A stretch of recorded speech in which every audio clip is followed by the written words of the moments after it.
Bonjour à tous.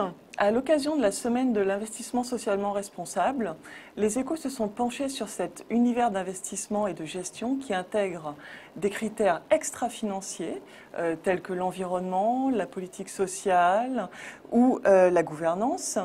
Et j'accueille aujourd'hui Morningstar, Jean-François Bay, Bonjour. directeur général. Bonjour Jean-François. Alors Jean-François, est-ce que vous pouvez répondre à une question finalement que tout le monde se pose depuis que l'ISR existe? Est-ce que l'ISR apporte plus de performance ou donc une gestion traditionnelle? Alors la plupart du temps, c'est vrai que c'est une bonne question, les investisseurs se demandent s'ils ne font pas de l'extra-financier de la gestion ISR au détriment de la performance. Il y a beaucoup d'analyses qui sont réalisées, beaucoup de débats un petit peu religieux autour du sujet.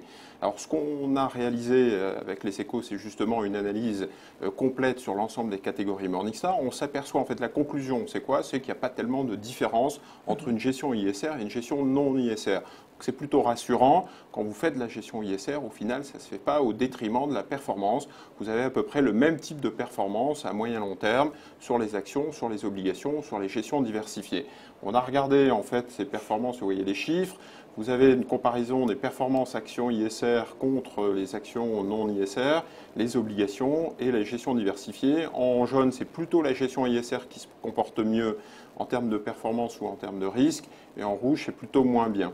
Il y a des raisons qui expliquent que sur les actions, ça se passe plutôt moins bien à moyen terme, sur les dernières années, puisque sur les 5 dernières années, c'est depuis 2008, c'est la crise de Lehman Brothers en 2008. Et on a une période sur 5 ans qui a été assez agitée sur les banques notamment. Et vous savez que les gérants ISR ont plutôt tendance à avoir un biais pour intégrer des sociétés de services ou des sociétés financières. Ça a été plutôt un mauvais biais en fait sur 5 ans. La période récente, certains gérants ISR du coup ont des performances plutôt honorables et profitent en fait du rebond sur les cycliques et les financières. Inversement, sur les gestions obligataires, les gérants ISR avaient plutôt tendance à faire attention aux pays sur lesquels il y avait des fraudes fiscales, la transparence, et c'est plutôt en fait des sélections qui avaient tendance à favoriser l'Europe du Nord au détriment de l'Europe du Sud. Elles ont donc évité en fait la crise des dettes souveraines Italie, Espagne et Grèce et ont plutôt tendance à favoriser les pays nordiques et l'Allemagne. Et on voit effectivement en jaune que les gestions obligataires ISR ont plutôt bien performé sur la période de 5 ans et sont plutôt en difficulté sur la période récente 2013 puisqu'il y a eu un rebond de l'Europe du Sud au détriment de l'Europe du Nord. Et sur les gestions mixtes, ça reste relativement jaune. Donc sur très court terme ou sur moyen terme, les gestions ISR se comportent très bien.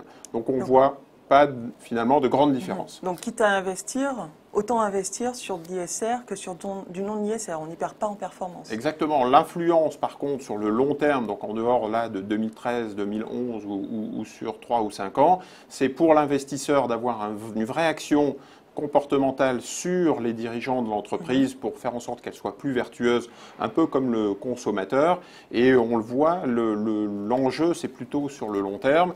Et donc, c'est assez rassurant de savoir que pour l'investisseur qui souhaiterait se diriger vers la gestion ISR, il n'y a pas de contrepartie négative. Et une fois qu'il a fait ce choix d'investir sur l'ISR, vers quel gérant il peut se tourner? Qui est bon dans cet univers? On va retrouver 3 grands profils, j'allais dire 3 grands sous-segments. Les gérants qui sont plutôt indiciels, donc on va avoir des gérants plutôt institutionnels, Fédéris, la Massif, la Maïf. Beaucoup de gérants en fait institutionnels, de maisons d'assurance proposent ce biais ISR, cette gestion ISR, et se comportent très bien sur des fonds, comme on appelle, à faible tracking error, très proches des indices. Vous avez des grandes maisons, boutiques indépendantes ou grandes maisons qui proposent des gestions plutôt assez défensives avec une gestion traditionnelle qu'on appelle valeur de croissance. On a noté HSBC, Odo ou Edram, donc la maison Rothschild. Il y a une très bonne gestion en général sur ce thème et en particulier sur l'ISR. Et on va retrouver des boutiques plus agressives, j'allais dire, qui ont un biais cyclique, un biais value en ce moment, qui profitent en fait du rebond des cycliques et des financières. Et donc on va avoir des maisons comme Métropole, Échiquier qui proposent ce type de gestion. Voilà un petit peu le biais et le filtre qu'il faut opérer avant de sélectionner des fonds ISR, puisque les grandes méthodologies, j'allais dire ISR, les grandes métriques sur la diversité, l'environnement, la gouvernance sont sensiblement les mêmes. Merci beaucoup Jean-François Merci. Bay, merci à Morningstar et on se retrouve bientôt pour une nouvelle vidéo d'analyse. Au revoir.